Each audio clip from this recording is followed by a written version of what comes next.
Leo nakuletea stori moja hivi. Kuna jamaa mmoja alikuwa ni maarufu sana kwa upigaji wa picha. Mbali na umaarufu wake, mahusiano yake alikuwa ni ya shida sana. Sasa endelea kukaa nami mwanzo mpaka mwisho. Movie yetu inaanzia kwa huyu dada. Huyu dada alikuwa anaitwa Voni. Kutokana na ratiba aliyokuwa amejiwekea kila siku asubuhi kupiga mazoezi, kabla hajafika mbali, mwangalizi wa zile nyumba za upangaji akamsimamisha. "Samani madam, jana kuna mgeni kaingia." Madam akamwambia, "Ni sawa, ila anafanya kazi gani?" Jamaa akamjibu, "Ni mpiga picha maarufu sana hapa mjini." Baada ya mazoezi, story yetu inaturudisha nyumbani kwa Voni. Voni alikuwa anaishi maisha fulani hivi ya kishua. Wakati huo alikuwa amepumzika, mara alisikia kelele za mziki zikimsumbua. Upande wa pili tunamwona Frank. Frank bwana alikuwa amejazia sana, alikuwa na muonekano fulani hivi ambao kila mdada aliyekuwa kimtazama lazima adate kwake. Mara ghafla alisikia mlango unagongwa. Kwenda kufungua, anamkuta ni Voni. Voni alimtazama sana Frank kutokana tu na nyama jinsi alivyokuwa ameziachia. Frank alimtazama sana mwanadada. Baada ya kuona amekaa kimya, alimuuliza Voni, "Nini nikusaidie?" Voni alishtuka akamwambia,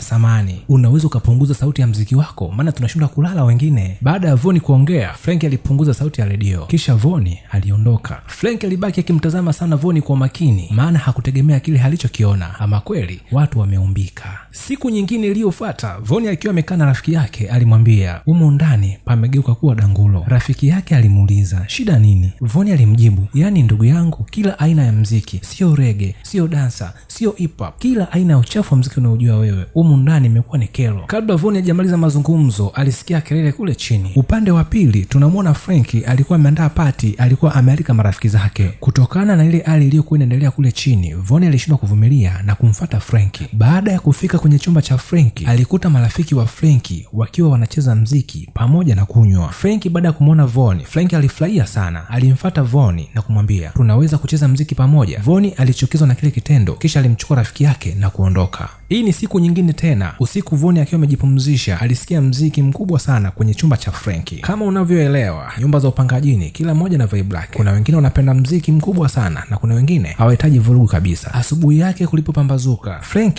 aligonga kwenye chumba cha Voni. Voni baada ya kumfungulia alimuuliza, "Nini shida?" Frank hakumjibu. Kisha aliingia ndani kwa Voni. Baada ya Frank kuketi kwenye kiti, Voni alimwambia, "Baada ya kunipigia kelele usiku mzima sijalala, umeamua kuja kunisumbua." Frank alimwambia, "Usijali, nimekuja tuzungumze." Voni alimwambia, "Umekuja tuzungumze nini? Wewe ni malaya. Kila siku wadada wanatoka chumbani kwako. Wewe ni mtu aina gani?" "Hapana Voni, umenifikiria vibaya. Mimi ni mpiga picha maarufu sana hapa Dar es Salaam. Na kuhusu mziki, ondoa shaka. Labda nikuombe kitu kimoja. Unaweza kunisaidia namba yako ya simu ili tu pale ninapojisahau unanipigia au unanitumia message, nikishaona napunguza mziki." Voni alimtazama Alex kwa makini sana, kisha akamwambia, "Chukua simu yangu niandikie namba yako. Mimi nitakutafuta." Frank alisimama na kuondoka chumbani kwa Voni. Kabla ya kufungua mlango, Frank alimtazama Voni kisha akampiga busu la shingoni. Siku iliyofuata, Voni akiwa anachezea maji kwenye swimming, mara alitokea Frank nyuma yake. Frank alimtazama Voni kwa umakini sana. Kutokana na Voni jinsi alivyokuwa amevaa, hakika alivutiwa na umbo lake. Frank alimsogelea Voni kisha akamwambia, "Tunaweza kuogelea pamoja?" Voni alimjibu Frank, "Sitaweza kuogelea na wewe kwa sababu bado nina hasira na wewe." Bidada alimwomba Frank amshike mkono ili aweze kusimama. Mara ghafla, bidada alimvuta Frank ndani ya maji. Siku zote bwana, kwa mtu umpendaye hisia huwa hazijifichi. Pale pale Voni na Frank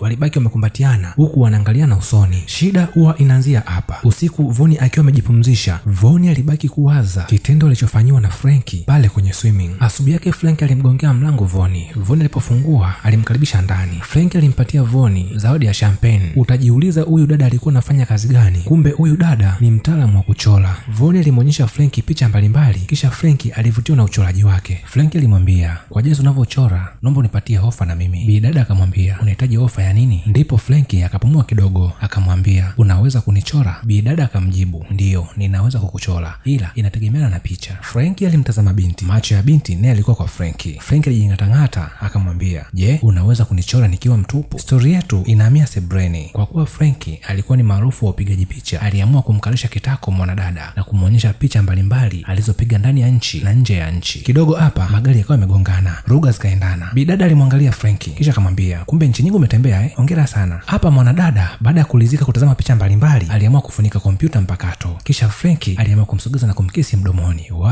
Ndipo mwanadada aliamua kumsukuma Frank, "Siku nyingine usirudie upuzi uliofanya. Sijapenda. Au kwa kweli nimekaa ndani mwako, au kwa kweli nimekuwa karibu na wewe. Naomba uchunge tabia yako. Iwe mwanzo na mwisho. Usinifanye kama wanawake uliowazoea." Baada ya maneno makali juu ya Frank alimfungulia mlango mwanadada kisha akamwambia atoke ndani ya nyumba yake. Baada ya bidada kufika chumbani kwake, alionekana mtu mwenye mawazo mawazo sana. Alishika simu ili amwombe msamaha Frenki kwa njia ya meseji. Asubuhi yake kulipopambazuka, mwanadada alimpelekea Frenki zawadi ya picha. Baada ya Frenki kufungua mlango, bidada alimsukumia Frenki picha, kisha akamuuliza, una lolote la kuniambia? Frenki alimtazama bidada kwa makini sana, kisha akataka kuingia ndani. Bidada akamzuia Frenki, akamuuliza, unaweza kuongea lolote juu yangu? Frenki alichomjibu, alimwambia, nitakutumia voice message. Bidada alishangaa sana, kisha akamwambia, sihitaji cha message, naomba uongee ukiwa na mimi ana kwa ana. Kwa nini unanifanyia hivi? Au mimi ni mjinga kukuletea zawadi? Frenki alichukua picha kisha akafunga mlango kwa nguvu. Bidada alishtuka sana. Siku iliyofuata, Frenki akiwa bize na upigaji wake wa picha, alikuja mwanadada na kuanza kumwambia, Frenki, tafadhali sauti yako ni kubwa sana, naomba upunguze sauti ya redio. Frenki aliendelea kuwa bize na kazi yake, na kilichomchanganya zaidi mwanadada ni baada ya kuona wadada wakiwa wanapiga picha wakiwa utupu. Aliwatazama kisha aliondoka. Siku moja mwanadada akiwa amekaa na rafiki yake alimwambia kuwa ana siku nyingi hajafanya mapenzi. Rafiki yake bidada alicheka sana, akamwambia, unahitaji nikutafutie mtu wa kukuliwaza? Utakuwa sawa kwa sababu utakuwa umeuponya ugonjwa wangu. Siku iliyofuata, Frenki akiwa amekaa kwenye swimming alionekana kumpetipeti mdada mmoja hivi. Kwa mbali tunamwona bidada anamtazama Frenki kwa wivu. Bidada alipokuwa akiondoka kurudi ndani, Frenki alimzuia kwa mbele, akamwambia, shida ni nini? Mbona umerudi? Bidada alichomjibu Frenki, alimwambia, sihitaji kuharibu starehe zako. Frenki alimtazama bidada machoni kwa umakini sana, kisha akamwachia neno, akamwambia, ninakupenda, unaweza kuniambia kama unanipenda? Bidada akamwambia, sikupendi na sikuhitaji, wewe ni mshenzi kama washenzi wengine. Baada ya Frenki kusikia maneno hayo, alimwangalia bidada kisha akatabasamu, akamwambia, huyu mshenzi ndiyo tayari kaisha kupenda. Frenki aliamua kurudi kwenye swimming na kuendelea kujivinjari na yule kibonge. Huko ndani tunamwona mwanadada anampigia rafiki yake simu kwa hasira. Baada ya rafiki yake kupokea, mwanadada alimuuliza, upo tayari? Rafiki yake alimuuliza, kuwa tayari kuhusu nini? Bidada alimjibu kwa hasira, nahitaji usiku wa leo mwanaume wa kufanya naye mapenzi.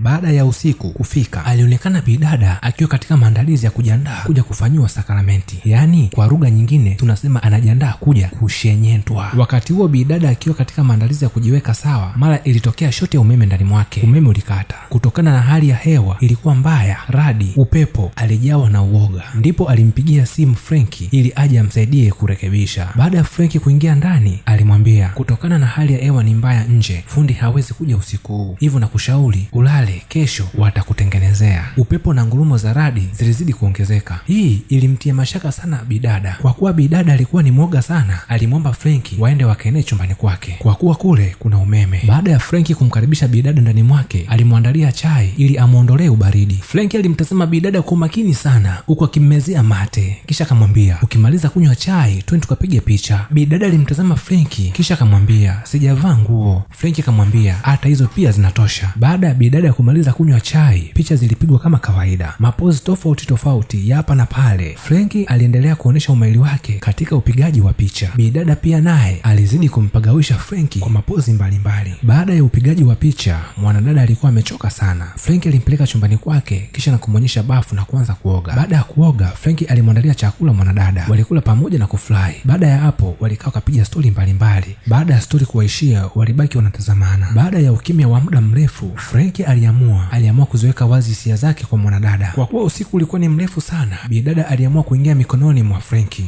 yaani wakawa mtu na mpenzi wake. Hapa ndipo tunasema mapenzi acha yaitwe mapenzi. Baada ya asubuhi kupambazuka, mwanadada alishtuka usingizini na kujikuta akiwa peke yake. Alitazama pembeni na kuona t-shirt ya Frenki alichukua na kuivaa. Huku upande wa pili, Frenki alikuwa akiandaa chai. Voni alifurahia chakula cha Frenki. Baada ya kukuta chakula ni kitamu sana, alimkisi mdomoni kisha akamwambia, Frenki, hii kiss iwe ni kila mara baada ya kuwa nakula chakula chako. Frenki alimsindikiza Von kisha akamwambia, usiku wa jana isiwe mwisho, yaani nina maana kwamba nahitaji uwe mke wangu wa maisha. Von na Frenki waliamua kuwa wanandoa. Waweza kukomenti hapo chini na ukaniambia, katika maisha yako ulishawahi kuchukiwa na mdada mwishowe akakupenda kwa dhati?